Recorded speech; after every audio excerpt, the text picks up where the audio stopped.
윤석열 대통령이 첫 유엔총회 기조연설에서 자유와 연대 정신을 강조했습니다. 한편 경찰이 국민의힘 이준석 전 대표의 성상납 의혹에 대해 불송치 결정을 내리면서 향후 당 윤리위 징계 결정에 어떤 영향을 미칠지도 주목되는데요. 여러 가지 정치권 이슈들 짚어보겠습니다. 차재원 부산가톨릭대 특임교수, 신정호 전 서울시 의원 나오셨습니다. 어서 오시죠. 네. 안녕하세요. 안녕하세요.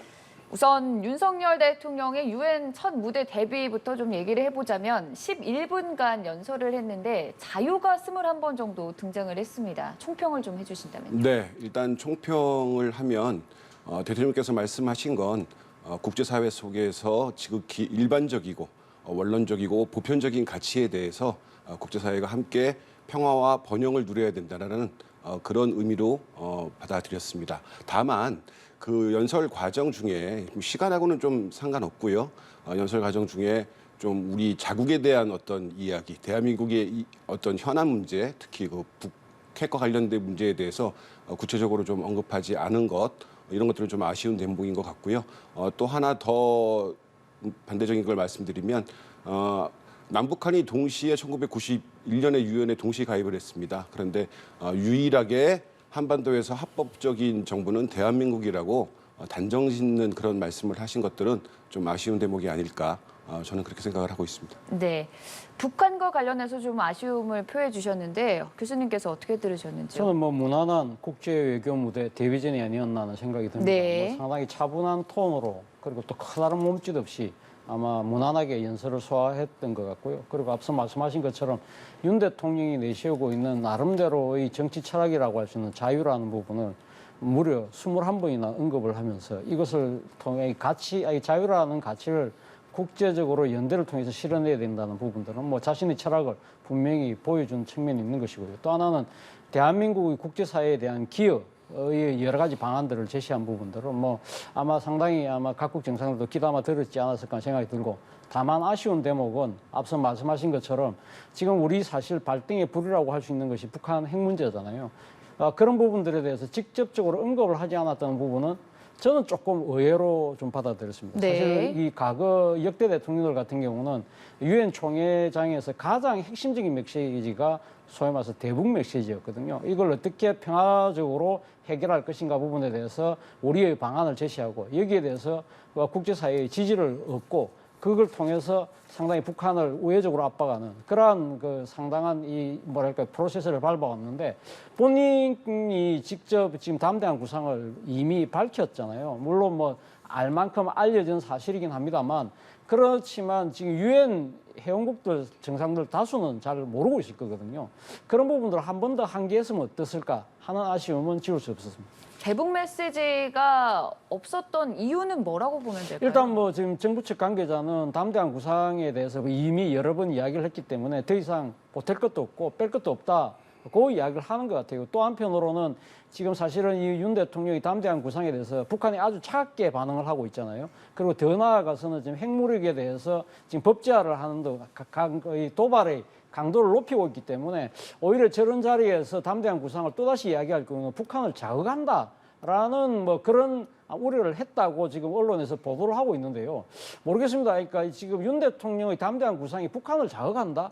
그 정부 스스로 그렇게 판단할 이유가 있나요? 어떤 식으로든 이 본인이 제시했던 이 지금 북핵 해법에 대해서 북한을 어떤 식으로 설득하고 뭔가를 하려고 하면 계속적으로 저는 두드려야 되는 것이 아닐까. 물론 담대한 구상에 대해서 비핵 개방 3층과 똑같다는 비판도 있긴 합니다만, 어쨌든 윤석열 정부가 내세우고 있는 대북의 해법의 하나로 내세운 것이라고 한다면 이 부분에 대해서는 계속적으로 이야기할 필요가 있었던 것이 아닐까라는 생각이 든다. 네, 이전에 담대한 구상을 밝혔고 더 이상 북한을 좀 도발하는 행위 이런 것들을 자제하기 위해서 대북 메시지가 없었다는 정부 측의 입장 동의하시는지요?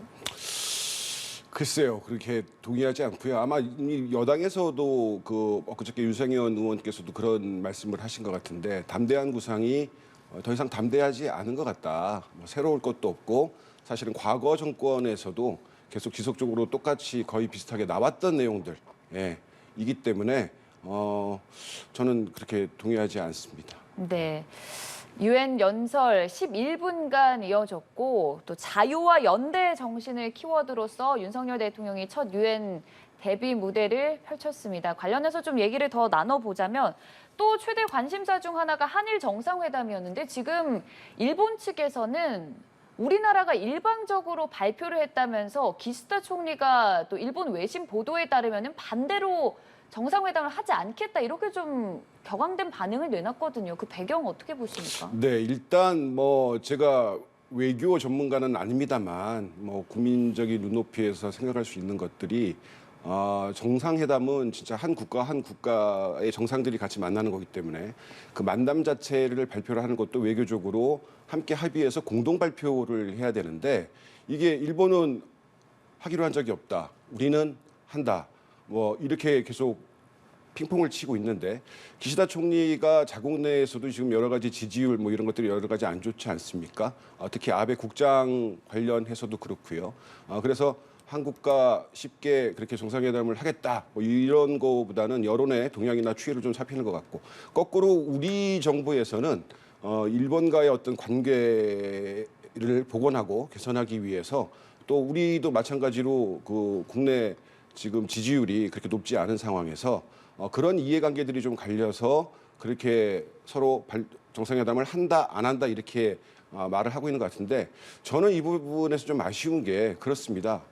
마치 제 주변 분들하고도 얘기를 많이 해봤는데 그 눈높이를 말씀을 드리면 우리가 마치 일본과 정상회담을 하지 못해서 안달이 나서 이렇게 자꾸 부탁하고 하는 것처럼 보이는 약간 전문 용어로 말하면 좀 굴욕 외교가 아닌가 뭐 이런 생각을 하고 있습니다. 네, 굴욕 외교라고까지 표현을 해주셨는데 지금 기시다 총리와 윤석열 대통령이 모두 뉴욕에 있는 만큼 이 네. 정상회담 개최를 바라는 목소리도 있습니다. 그럼에도 이렇게 좀 한일 간의 입장차가 큰 이유 뭐라고 보세요? 아무래도 지금 한일 간의 가장 큰 현안 문제가 일제 강점기 때 강제 동원 피해자들에 대한 배상 문제잖아요. 이 부분에 대해서 일본은 사실은 1965년 한일 청구권 협상으로 이 문제는 끝났다는 입장이거든요. 그렇기 때문에 이 부분을 들고 놓은 한국에서 문제 해법을 제시하라는 것이죠.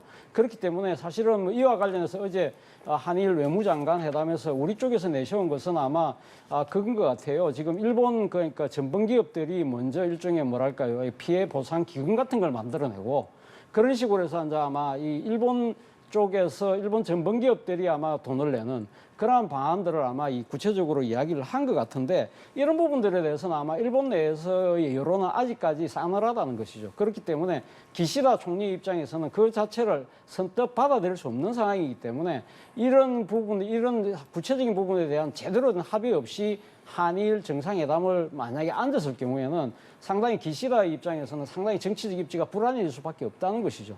지금 사실 아베 국장을 지금 실시하는 문제 때문에 지금 다음 주에 하기로 돼 있는데 여기에 대해서 상당히 기시다 내각에 대한 비판이 상당히 여론이 높은 상황이거든요. 그리고 또 아베라는 그러니까 전 총리가 상당히 한국 문제에 대해서 강한 입장을 갖고 있었잖아요. 그런 상황이기 때문에 기시다 입장에서는 한국과의 문제에 있어서 현안 문제에 대해서 약간은 물러서는다는 모습을 보일 수가 없는 정치적 운신이 폭이 아주 좁다는 것이고 또 하나는 제가 생각해서는 기시다 개인적으로는요. 2015년 한일 위안부 협상 때 사실은 당시 일본의 외무장관이 기시다 총리였습니다. 그렇기 때문에 당시 본인이 주도가 돼서 한일 위안부 협정을 맺고 이 문제는 다 끝났다고 생각했던 것들이 사실은 한국 측의 입장 변경으로 뒤집어졌잖아요.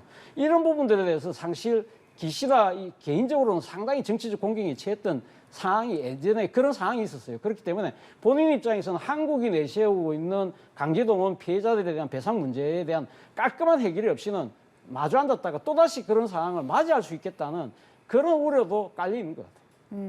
역사적인 문제와 일본 내 여론이 걸림돌로 작용했다는 말씀을 해주셨는데 그럼 한일 정상회담 개최 가능성은 낮은 상황인 거죠? 저는 아마 이 한일 정상회담은 할 가능성이 좀 높다는 생각이 듭니다. 네. 문제는 그러니까 정상회담을 한다고 하더라도 그것이 우리가 흔히 봐왔던 그러한 그러니까 이 지금 정상적인 정상회담보다는 약간의 약식성의 회담이 될 가능성이 있지 않을까라는 생각이 듭니다. 네. 그리고 또 동시에 떠오르는 기대감 중 하나가 지금 윤석열 대통령이 뉴욕도 방문하고 있는 만큼 한미 정상회담이 이루어질 가능성, 이 부분에 대한 좀 전망을 해보자면요. 네, 굉장히 중요하죠. 한미 정상회담. 예, 우리 측에서는 지금 국내에서도 여론도 그렇고요. 촉각을 세우는 게 인플레이션 감축법 관련해서 네. 국내 한국 자동차, 전기 자동차의 어떤 미국 내에서의 경쟁력, 더 나아가 세계의 경쟁력을 자칫하면 이룰 수 있기 때문에 바이든 대통령과 그 부분에 대해서 아마 윤석열 대통령이 심도 있게 잘 어필을 하셔야 될 것 같고 거기서 뭐 전향적인 어떤 이런 메시지만 좀 나온다 하더라도 충분한 그거는 대단한 성과다 이렇게 생각을 하고 있습니다. 네. 역시나 개최 가능성 높다고 보시는지요? 뭐 한미 정상회담은 저는 뭐 할 수밖에 없지 않은 네. 상황이니까라는 생각이 듭니다. 뭐 지금 바이든 대통령 입장에서는 국제 그 공급망과 관련해서 한국 협조가 상당히 필요한 상황이기 때문에 뭐 바이든 대통령이 마다할 이유가 전혀 없고요. 우리 입장에서는 앞서 말씀하신 것처럼 인플레이션 감축법 따라서 한국산 전기 자동차가 상당한 지금 불이익을 받을 수밖에 없는 상황이잖아요. 그 부분에 대해서 아마 강력하게 아마 이 지금 시정 요구를 할 것 같은데 제가 생각했을 때는 바이든 역시 정치적 운신의 폭이 넓지 않다. 사실은 지금 인플레이션 감축 법안이 왜 저렇게 민주당 정권이 저렇게 강하게 밀고 있느냐. 11월 달에 지금 중간선거에서 소위 말해서 바이 아메리카, 미국산 제품에 대해서 우리가 이렇게 많이 공을 들이고 있다. 그래서 미국 일자리가 늘어나고 있다. 이런 부분들을 자신의 정치적 성과로 내세우려고 하는 생각 때문에 이것을 강하게 밀어붙였던 것이거든요. 그런 상황이기 때문에 아무리 한국 상황이 다급하다 하더라도 바이든 입장에서는 아마 내심 일단 11월 중간선거까지 보고 아마 하자. 이런 식으로 놓을 가능성이 상당히 높기 때문에 아마 지금 우리가 지금 당장 손에 쥘 수 있는 결과는 얻을지 못할 수는 있지만 그러니까 아마 지금 물밑에서는 아마 미국 쪽에서 11월 중간선거가 끝나고 난 뒤에 다시 한번 타진해보자는 그 정도의 언약이라도 받아온다고 한다면 저는 뭐 어느 정도 성과가 성과로 이야기할 수 있을 것 같고 또 하나의 문제는 한미 통화 스와프입니다. 네. 지금 환율이 지금 상당히 많이 올라가고 있잖아요. 그 1,400원대가 곧 깨진다 만다고 하는데 지금 그저께인가요? 시장에서 약간은 지금 환율이 내려갔어요. 내려갔던 이유가 한미 정상회담을 통해서 한미 통화 스와프가 체결될 것이라는 그 소식 때문에 주춤했던 거거든요. 그렇기 때문에 윤 대통령 입장에서는 어떤 식으로든 미국을 설득을 해서 한미 통화 스와프를 이번에 협정을 체결하는 그것을 꼭 외교적 성과로 갖고 와야 되지 않을까라는 생각을 상당히 하고 계실 것 같아요. 네, 교수님께서 짚어주신 외교적인 성과 이번 순방 이후로 윤석열 대통령이 좀 가져올 수 있을까요? 네, 뭐 교수님께서 좋은 말씀 많이 해주셨는데요. 저도 대한민국 국민으로서 우리 윤석열 대통령님께서 이런 좋은 성과들을 좀 제발 많이 가져오셨으면 좋겠다라고 기대를 하고 있습니다. 네, 그 기대 모두 가져보면서 또 현지에서 논란이 됐던 부분들을 짚어보자면 엘리자베스 2세 여왕의 장례식장에서 불거진 문제, 조문 외교를 두고도 지금 또 뜨거운 논쟁이 일고 있지 않습니까? 네. 이게 참 이제 지금 한 이틀 정도 됐죠. 국내에서 이 여론이 굉장히 지금 뜨겁습니다. 외교 참사다. 그러니까 이제 간단하게 말씀드리면 이제 이럴 것 같아요. 우리도 이제 살다 보면 이렇게 조문 갈 일이 있지 않습니까? 그러면 조문을 가고 그다음에 가서 인사를 해야죠. 그리고 발인을 보죠. 발인은 뭐 식구라든가 중요한 사람들이 가서 보고 그다음에 뭐 이런 절차들을 하는데 조문을 하지 않고 쉽게 말하면 발인만 가서 보신 거예요. 예. 앞서 일정들 다 취소하고 사실 리셉션 참석하셨고 이 과정에서 총리와 그저께 대정부 질문에서 국회와 총리 사이에 여러 가지 공방들이 있었는데 총리께서도 이 사안에 대해서 정확하게 파악을 못하고 계시고 뭐 그 2-3시 반에 도착한 그 각국의 정상들은 영국에서 그렇게 안내를 했다. 뭐 이렇게 인지를 하고 계시는데 실상 또 알고 보니까 그렇지 않았거든요. 그 뒤에 다른 각국 정상들은 다 참석도 했고 그래서 이게 굉장히 조문이라는 것은 정말 예를 갖춰서 그 절차에 대해서 우리가 다 행해야 되는데 그거를 마치 장례식만 보면 모든 게 다 끝난 것처럼 이렇게 말씀하시는 인식 그 가운데 외교부와 대통령실 홍보실의 여러 가지 대응과 이런 내용들 이미 국민들께서 많이 알고 계시고 여기에 대해서 상당히 아쉬움 갖고 계시고 저는 이것도 하나의 외교 참사다. 뭐 이렇게 말씀드릴 수 있을 것 같습니다. 네, 조문이 취소됐다 이 주장을 두고도 일단 갑론을박이 오고 가는 상황이고 이게 지금 정부 측의 입장을 토대로 어떻게 된 사실인지를 먼저 좀 짚어주신다면요. 뭐 일단 뭐 정부 입장에서는 사실은 그러니까 이 영국 왕실 쪽에서 그러니까 네. 윤 대통령의 영국 입국 시간 자체를 약간 좀 늦춰달라고 했다는 거 아닙니까? 각국 정상들이 같이 막 들어오니까 비행장에서의 슬롯, 그러니까 할주를 확보하는 것 자체가 쉽지 않으니까 그 때문에 우리가 땡겨서 가지 못했다는 것이 그거였고요. 그렇기 때문에 사실은 그리고 또 찰스 그러니까 지금 새 국왕의 리셉션이 끝나고 난 뒤에 사실은 그러니까 지금 웨스트민스터 홀로 이동을 해서 사실은 조문을 하기로 됐던데 그런 부분들에 대해서 지금 교통 상황이 너무 막혀서 그렇게 좀 안 되겠다는 것이 영국 측의 입장이었기 때문에 그걸 배려해서 우리는 받아들였다는 것인데 지금 근데 그 사실은 그러니까 지금 늦게 오신 분의 정상들 중에서는 결국은 웨스트민스터홀에 가서 조문을 한 정상들이 꽤 계셔요. 뭐 EU 집행위원장이라든지 그리스 대통령이라든지 오스트리아 대통령 같은 경우가 그렇게 있기 때문에 사실 이런 부분들에 대해서 그러니까 이 대통령실에서 좀 더 사진에 신경을 써서 이런 디테일한 부분들에 대해까지 신경을 못 썼다는 부분에 대해서는 저는 뭐 질타를 받아도 저는 뭐 싸다는 생각이 듭니다만 그러나 이 상황을 접하는 있잖아요. 그러니까 상대, 즉 영국의 입장은 과연 어떤 것이냐는 부분을 우리가 한번 짚어볼 필요가 있다는 것이죠. 네. 어제 그러니까 주한 영국 대사가 모 방송에 출연을 해서 뭐라고 이야기했냐면 그러니까 새 국왕을 만났고 그리고 또 장례식에 국장에 참석한 그것이야말로 조문이다. 그리고 이 장례식이 핵심 행사이기 때문에 우리는 전혀 그러니까 지금 섭섭하지 않다는 이야기를 했고 특히 윤 대통령 같은 경우는 또 지금 한국의 영국 대사관에 직접 가서 조문을 했잖아요. 그런 부분들을 상당히 영국 국민들은 높이 평가한다는 이야기를 하고 있거든요. 저는 그래서 이런 생각이 들어요. 그러니까 앞서 제가 말씀드린 대로 이런 상당히 그러니까 외교적인 상당한 이렇게 이 뭐랄까 디테일을 챙기지 못해서 이러한 여러 가지 불필요한 이 지금 이 논란을 제기한 대통령실의 실무자들 이런 부분들은 반성이 되지만 이걸 가지고 영국이 우리를 홀대했다는 둥, 영국이 섭섭하게 생각했다는 둥, 이걸 너무 지나치게 정치적으로 몰아가는 것은 바람직하지 않다. 그런 생각이 들어요. 과거 그 문재인 정권 시절에 문재인 대통령이 중국을 방문했잖아요. 그때 중국 가서 혼밥을 했다고 해서 그때 당시 야당인 국민의힘 전신이죠. 얼마나 이야기하고 그때 민주당은 또 얼마나 또 방어를 했습니까? 저는 그러니까 대통령들의 순방 때마다 이러한 이 지적들을 둘러싸고 여야가 이렇게 치고받는 것이 과연 바람직할까? 어느 정도 그러니까 지금 이 외교에서의 결례 또 실수 이런 부분들 비판은 분명히 필요합니다만 이것이 지나쳐서는 안 된다는 것입니다. 네, 너무 네, 교수님 말씀 잘 들었습니다. 물론 영국 측에 물어보면 영국 측에서는 대한민국에서 조문을 왔다고 하지 그 실제 조문 행위를 안 했다고 해서 장례식이나 리셉션이나 이런 것들을 다 참석을 했기 때문에 당연히 했다고 얘기해야지 대한민국 조문 안 왔습니다. 이렇게 얘기는 할 수 없을 것 같고요. 저도 마지막에 교수님께서 지적하신 그 부분에 대해서는 일정 부분 공감을 합니다. 어쨌건 대통령께서 우리 대한민국 5천만 국민의 모두의 대표로 해외에 나가서 계시니까 뭐 응원해주고 뭐 좋은 성과를 가져오기를 그다음에 국익을 대변하고 세계 속에서 일원으로서 그 자리매김하는 거를 보고 싶죠.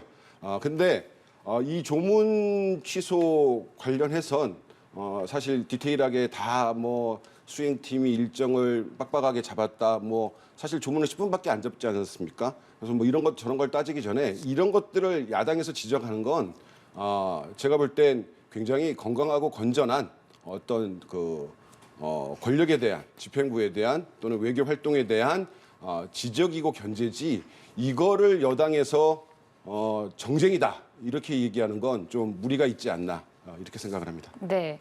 근데 이 조문 외교를 두고 후폭풍이 거센 상황인 게 어제 대정부 질문에서 한덕수 총리가 이 관련해서 대통령이 도착한 시간이나 동행한 인물들에 대해서 잘 알지 못했다는 부분에 있어서 비판이 좀 일고 있습니다. 이게 지금 어떻게 된 일입니까? 글쎄요, 그러니까 지금 한덕수 그러니까 총리가 사실은 그러니까 지금 대통령이 도착한 시간을 1시 정도로 이야기를 했는데 사실 3시 반에 도착을 했고 그리고 또 이 박진 외교부 장관이 동행을 그러니까 한지 안 한지를 정확하게 모르고 있었던 거죠. 그러니까 사실은 이 박진 외교부 장관은 바로 뉴욕으로 갔어요. 그러니까 유엔 총회 아마 지금 그리고 또 한미 정상회담, 한일 정상회담 그런 문제들 때문에 아마 이게 대통령하고 따로 아마 이 지금 이 노선 그러니까 그 행선지를 달리해서 가서 뉴욕에서 만나는 그런 일정이었는데 지금 총리는 그걸 몰랐다는 것이죠. 그러니까 저는 이런 부분들에 대해서 사실은 조금 이해가 잘 안 돼요. 사실은 그러니까 대통령이 해순방을 가게 되면요.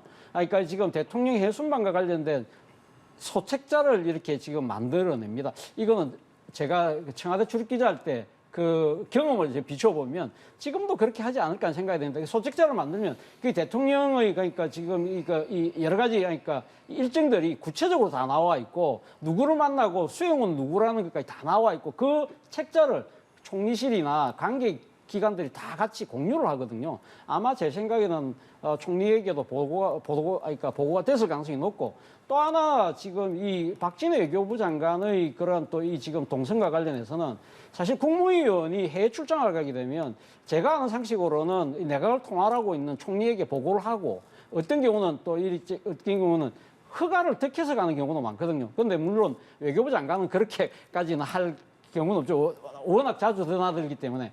그러나 대통령과 같이 움직이는 이런 행사 같은 경우는 모르긴 몰라도 총리실에서 상당히 챙길 수밖에 없고 왜? 대통령이 나가면 지금 국정을 지금 담당해야 되는 분이 총리잖아요. 그렇기 때문에 상당히 이러한 그 대통령의 해외 일정에 대해서 상당히 공유할 수밖에 없고 보고를 받고 그리고 이게 수행은 누구 이런 부분들을 꼼꼼하게 챙길 수밖에 없는데 왜 이런 답변을 하시는지 저는 상당히 좀 총리실에 여러 가지 그러니까 지금 업무에 조금 기강이 해이해진 것이 아닐까라는 생각이 드네요. 네, 이번 대정부 질문 때 한덕수 총리를 둘러싼 논란이 좀 이어지고 있는데요. 어제 보면 또 언성을 높이기도 했더라고요. 네, 어제 아마 그 야당 의원님하고 아마 그 얘기를 함에 있어서 언성이 좀 높아질 것 같은데요. 그게 대통령 지정병원 관련된 거였죠. 예, 네. 그런 걸로 기억을 하고 있습니다. 지정병원에 대해서 기밀을 병원 이름하고 위치를 비밀이고 기밀인데 누설할 수 있느냐 이렇게 얘기했는데 사실 대통령 지정병원 아시는 분들은 다 알고 계세요. 어딘지. 예, 그렇지 않습니까? 다 알고 계시는데 아니 그게 비밀이고 그게 기밀일 것 같으면 관저 위치도 기밀로 해야죠. 비밀로 해야 되고요. 업무실 위치도 다 기밀로 하고 비밀로 해야죠. 예, 그렇지 않고요. 다만 지적했던 내용은 이제 그런 것 같습니다. 그것이 문제가 아니라 결국은 이게 영빈관 문제하고 좀 연동이 되는 거고요. 네. 그 연장선에서 아마 그 병원 위치를 물어보는 과정에 조금 고성이 오고 가고 했던 것 같은데 영빈관 문제가 이제 이런 시각들이 있습니다. 사실 국민들이 청와대를 빨리 개방해달라 뭐 이렇게 얘기한 적은 없어요. 당연히 윤석열 대통령께서 당선되시고 청와대로 들어가실 줄 알았는데 청와대를 안 들어가고 용산 시대를 시작하겠다라고 말씀을 하시면서 이제 청와대 이전, 대통령실 이전에 관한 문제들이 나오면서 그 청와대를 개방을 했죠. 근데 저는 그렇습니다. 청와대를 개방을 하려면 그래요. 우리가 그 개인과 개인이 또는 지인들끼리 선물을 주더라도 이 선물을 언제 어떤 선물을 언제 어디서 어떤 형식으로 줄까? 그다음에 정성을 다해서 어떻게 포장을 해서 줄까? 이런 고민들을 합니다.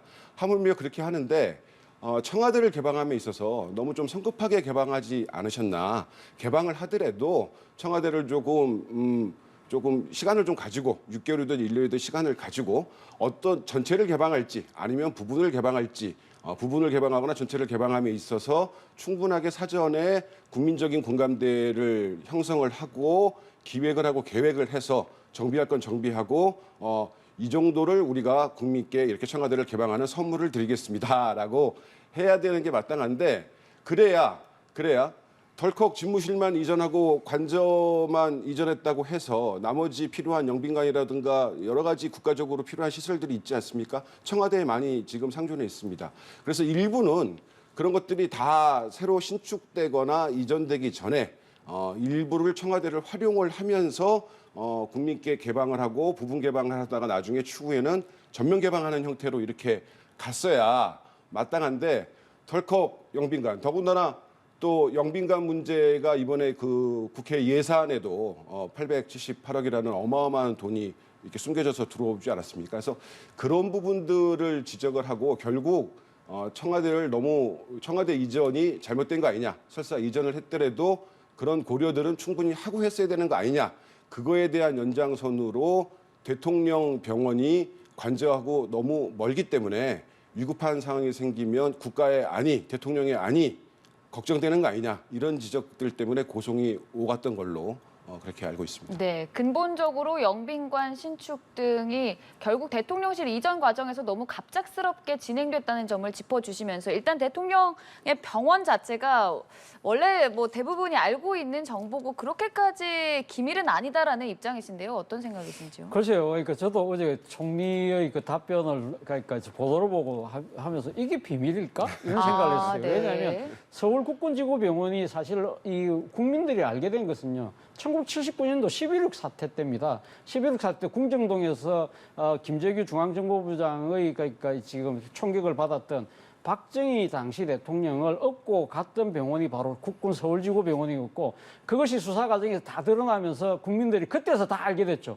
아, 대통령이 전용병원이 서울국군지구병원이고 그것이 바로 청와대 바로 밑에 있다. 그 이야기였고 그리고 사실은 또 이명박 정부 때도 이명박 전 대통령이 공개적으로 이런 이야기를 했어요. 국군 서울지구병원에 대통령이 별로 이렇게 이용도 잘 안 하는데 굳이 전용병원 둘 필요가 있냐? 그런 이야기도 했고요. 그리고 또 박근혜 대통령 시절 세월호 참사 때도 그때 당시 그 보좌했던 간호사가 그 서울국군지구병원 소속이다. 군의관이 서울국군지구병원 소속이다. 그런 이야기들이 다 언론에 노출되었거든요. 그렇기 때문에 이제 와서 세상 그것이 국가기밀이라고 해서 약간 이야기하는 거 좀 생뚱맞은 그런 것이 아닐까. 그래서 앞서 뭐 말씀드린 것처럼 박진 외교부 장관의 동선을 못 알고 그리고 대통령이 도착 시간도 잘 못 알고 이걸 또 기밀이라고 이야기하니까 지금 많은 분들이 이분이 책임 총리에서 맞아? 라고 국민들이 고개를 갸웃거릴 수밖에 없는 상황인데요. 모르겠습니다. 저는 그러니까 지금 총리께서 상당히 국정을 많이 통화를 하다 보니까 다 세세히 알 수는 없겠죠.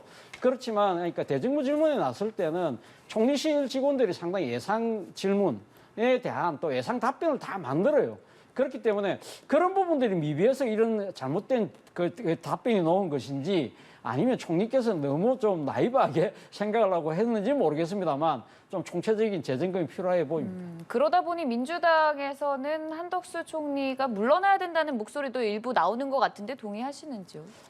이 대정부 질문 하나 가지고 이렇게 지금 총리의 그러니까 지금 이렇게 경질을 요구하는 것은 저는 조금 지나치다는 생각이 들고요. 지금 당장은 대통령께서 해순방이고 지금 대통령의 역할을 하고 계신 분이기 때문에 이 부분과 관련해서는 좀 더 앞으로 향후 국정의 여러 가지 그러니까 성과를 좀 더 보고 난 뒤에 이번 정기국회 끝나고 난 뒤에 해도 늦지 않다는 생각이 듭니다. 네. 그런가 하면은 팬티 공방이 벌어지기도 했습니다. 이게 지금 무슨 일인 건가요? 네, 서영교 의원께서 대정부 질문을 하면서 이제 총리께 피켓을 들고 나와서 말씀을 하셨죠. 전투화, 팬티, 운동화 이런 것들이 300억, 20억, 5억 이렇게 대거 삭감됐다. 이런 지적을 했는데 요거는 조금 사실관계를 정확히 좀 따져봐야 할 필요가 있을 것 같습니다. 예산상의 삭감과 이제 여당에서 또 국방부에서 얘기하는 건 단가, 품목별 단가가 하락이 돼서 자연 감소분이 있어서 그거를 일부 감액한 것이다라고 이렇게 지금 얘기를 하고 있기 때문에 분명히 예산이 이제 삭감과 감액은 조금 다른 이야기거든요. 그래서 그런 부분을 좀 따져봐야 될 것 같고요. 그렇습니다. 네.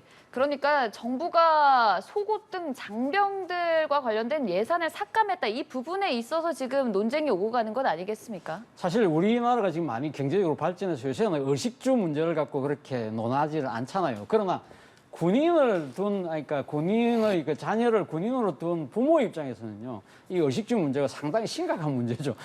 우리 애가 군대 가서 젊은 걸 잘 먹고 잘 자고 잘 입고 있는지 그게 궁금하잖아요. 그런 상황에서 사실은 야당이 이러한 군인들의 피복 문제에 대해서 상당히 이렇게 예리하고 날카롭게 그러니까 살펴보는 대목은 저는 뭐 박수 칠 대목이긴 합니다만 이번에 서영교 의원이 애초 주장했던 부분이 너무 뻥튀기 됐어요. 그런 부분들이 상당히 문제라는 것인데 예를 들면 전투와 예산이 지금 서영교 의원이 한 310억이 삭감됐다고 그랬는데 네. 실제 알고 보니까 331억에서 311억으로 20억 5천만 원 삭감됐어요. 그리고 또 하나는 지금 겨울 레이 같은 경우도 서영교 의원은 95억이 삭감됐다고 하는데 알고 보니까 13억 지금 6천만 원이 삭감됐다. 그렇다고 한다면 그럼 이 잘못된 자료들은 뭐 어디서 나왔느냐?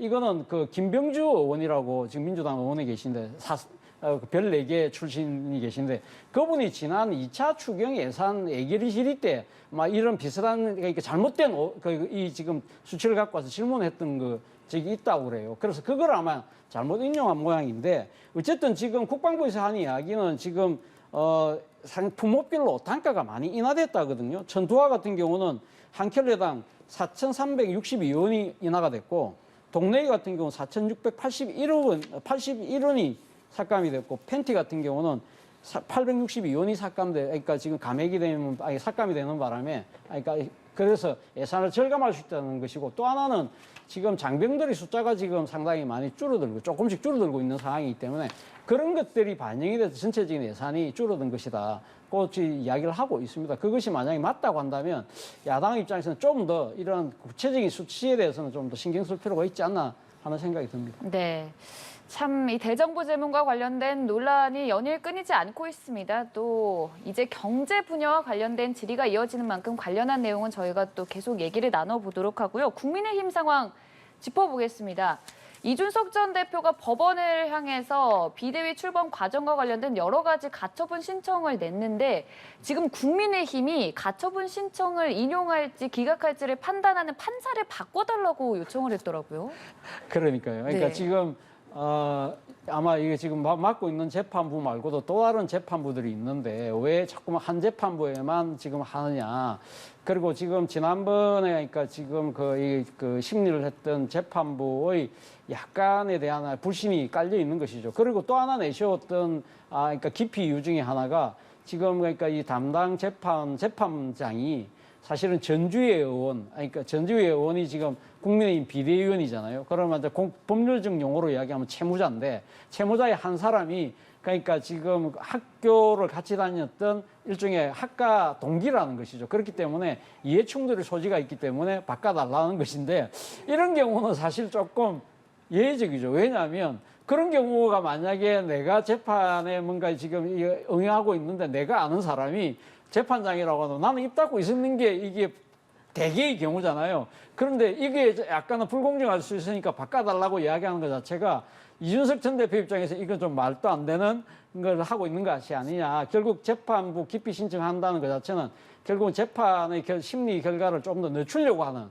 그러한 작전이라고 이야기하는 것 같다는 식으로 지금 이준석 전 대표는 해석을 하고 더 재밌는 또 원인이 하나가 있더라고요. 네. 뭐냐면 지난 시간에 우리가 이야기했지만 원래 이 정진석 비대위에 주기한 전 비대위원이 있다가 그걸 전주의 의원으로 바꿨잖아요. 네. 그때 우리가 왜 바꿨냐 이야기를 했는데 이준석 전 대표 입장에는 결국 재판부 기피 신청하려고 바꾼 거 아니냐? 이런 이야기를 할 정도로 상당히 정치가 희화될 수밖에 없는 그러한 상황이 되기 때문에 국민의힘에서는 입장에서는 상당히 저는 안 해도 될 행위를 한 것이 아닐까라는 생각이 듭니다. 네. 그러니까 국민의힘은 지금 비대위원으로 있는 전주의 의원과 현재 가처분 신청 판단을 내리는 판사와의 이해 충돌 여부가 있기 때문에 이렇게 좀 바꿔달라고 한 거라는데 일각에서는 또 어제 경찰이 이준석 전 대표의 성상납 의혹에 대한 불소치 결정을 내렸고 여러 부분들에 있어서 연관성을 제기하고 있는 상황이거든요. 글쎄요. 뭐 바꿔달라고 할 수 있겠죠. 하지만 이렇게 민감한 사항에 대해서 바꿔달라고 하는 건 앞서 우리 차정현 교수께서도 말씀을 하셨지만 공정과 상식과는 조금 거리가 먼 거 아닌가. 네, 지금 대통령님과 그다음에 집권 여당에서 공정과 상식을 그 어느 때보다 그렇게 많이 말씀을 하시는데 이거는 좀 적절하지 않은 것 같습니다. 비상식적이다. 뭐 이해 충돌이 얼마나 될지 모르겠는데 이거는 그냥 지켜보는 것이 맞다라고 생각을 합니다. 이준석 전 대표는 그래서 이렇게 좀 지연을 해서 28일로 예정된 신문기일을 좀 늦추려는 게 아니냐는 주장도 했는데 그 가능성 있습니까? 글쎄요, 그거는 뭐 재판부가 판단할 부분이긴 합니다만 제가 생각했을 때는 재판부를 그 변경 기피 신청은 받아들일 가능성이 상당히 저는 낮다는 네. 생각이 들고요. 아마 예정된 일정대로 아마 재판부는 하려고 할 가능성이 높다. 그리고 사실은 지금 관련된 여러 가지 가처분들이 여러 개가 있습니다만 다 연장통산에 있잖아요. 그렇다고 한다면 재판부가 그렇게 시간을 오래 끌 이유가 저는 별로 없다고 보거든요. 그렇다고 한다면 만약에 재판부 이 지금 변경 신청이 받아들이지 않으면 저는 뭐 상당히 그러니까 지난주에 했던 부분들은 아마 빠르면 뭐 오늘 내일 중에라도 나오지 않을까라는 생각도 듭니다. 일단 예정된 28일 신문 기일 가처분 신청과 관련된 판단이 빠르면 그날 나올 수도 있고 그 전후로 여러 가지 변수가 예정되어 있는 상황인데 동시에 28일에 당 윤리위 징계를 논의하는 회의가 열리기도 합니다. 어제 경찰이 이준석 전 대표의 성상납 의혹 혐의를 불송치 결정한 것을 두고 윤리위의 판단에도 좀 변화가 있는 것이 아니냐는 얘기도 나오더라고요. 글쎄요, 저는 뭐 그거보다는 좀 더 그러니까 경찰 수사가 완전히 마무리된 건 아니죠. 네. 일종의 어떻게 보면 1차 라운드가 끝난 것이고 네. 2차 라운드가 지금 계속적으로 진행되고 있다.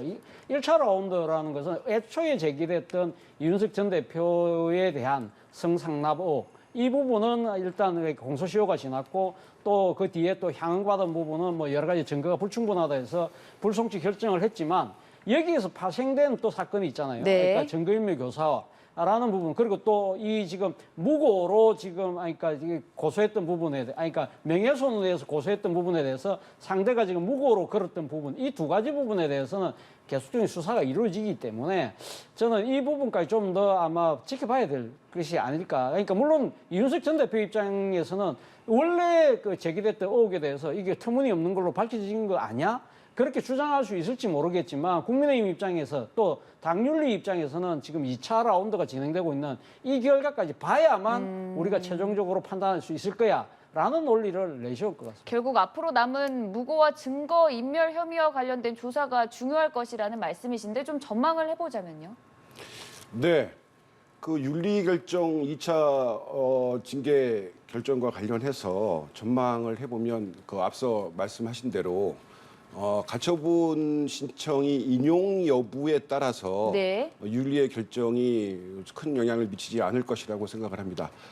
정당에 뭐 국민의힘도 있고요, 민주당에도 뭐 윤리위가 다 있습니다. 또 시당별로도 있고요, 예, 다 있습니다. 시도 당별로도 있는데 윤리위의 결정은 그렇습니다. 법적으로 꼭 판결이 나고 법으로 잘못돼야 거기에 대한 정당성을 갖는 것이 아니라 국민 정서에 반하거나 아니면 국민적인 의혹이거나 아니면 도덕성, 윤리성 이런 거하고 또 같이 결부해서 이런 부분으로 또 결정을 하거든요. 그러니까 물론 이준석 대표가 공소시효가 7년이 완료가 됐고 경찰에서 불송치 결정을 했고 증거인멸과 그다음에 무고에 관해서만 지금 남아 있는데 그 부분은 뭐 경찰에서 철저히 조사해서 기소 여부를 따질 테고요. 어쨌건 그거랑 상관없이 현재 제가 볼 때 국민의힘의 윤리는 자기네 타임 스케줄대로 자기네 방법대로 방향대로 가고 있다. 뭐 이런 생각을 합니다. 저는 또 하나 덧붙여서 말씀드리면 이게 사실은 이제 이런 생각을 해요. 뭐 이미 다 지나서 좀 뭐 불필요한 얘기일 수도 있는데 제일 처음에 애초에 국민의힘 윤리위에서 이준석 당대표의 6개월 당원권 정지를 하고 나서 당원권 정지를 하고 나서 그거를 직무대리로 쭉 끌고 가다가 원내대표가 6개월 뒤에 이준석 대표가 국민의힘에 복귀해서 자녀 당대표 임기를 마치게끔만 해줬으면 정말 국민의힘이 국민들로부터 박수받고 공정하고 상식적이라는 얘기를 충분히 들었을 것이라고 생각을 합니다. 네, 사실 보수 정당에서 이렇게 진보적으로 하기는 쉽지 않거든요. 저는 내심 국민의 한 사람으로서 지지 여부를 떠나서 야 그렇게 되면 정말 국민들로부터 국민의힘이 사랑받는 정당 되겠다고 생각했는데 그런 또 아쉬운 대목도 있다는 걸 말씀드렸습니다. 네, 알겠습니다. 지금까지 신정호 전 서울시의원, 차재원 부산가톨릭대 특임교수와 함께했습니다. 고맙습니다. 네, 고맙습니다.